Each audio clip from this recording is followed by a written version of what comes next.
Na našej škole sa do projektu Fast Heroes zapojilo viac ako registrovaných 250 žiakov. Projekt Fast Heroes je výnimočný v tom, že má inovatívne spracovanie. Deťom sa projekt veľmi páčil to, lebo to prirodzené nadšenie pre učenie je vtedy, keď deti robia niečo pohybom.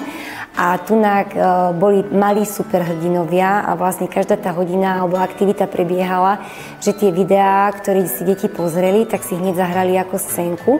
Často býva dôležitý čas, keď je nutné volať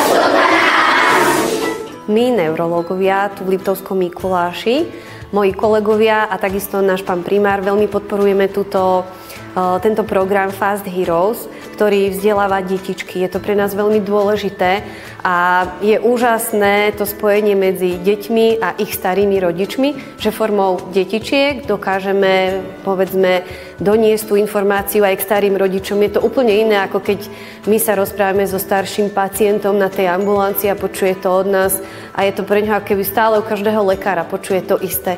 Ale zrazu, keď mu to povie to dieťa, že starky, toto by si nemal robiť, alebo starky, že je tam určitá aj tá prevencia.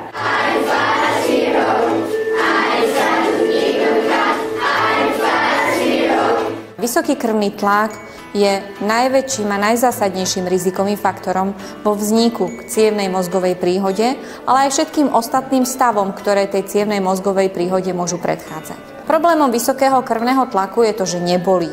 Prvým krokom je odmeranie si krvného tlaku. Ak zistíme, že človek má vysoký krvný tlak, musí zmeniť svoj životný štýl a začať liečbu. Problémom vysokého krvného tlaku, že nie všetci o ňom vedia, že ho majú vysoký, a aj tí, čo majú vysoký krvný tlak, nie všetci si ho liečia. A potom ešte aj tí, čo si ho liečia, neliečia si ho dostatočne razantne alebo správne tak, aby dosahovali tie správne tzv. Cieľové hodnoty tlaku krvi. A tak ako to deti vidia, že je potrebné robiť to u tej staršej vekovej generácie, ja verím tomu, že budú to robiť časom aj u seba, pretože pochopia, že krvný tlak pre ich ďalšie fungovanie je veľmi dôležité.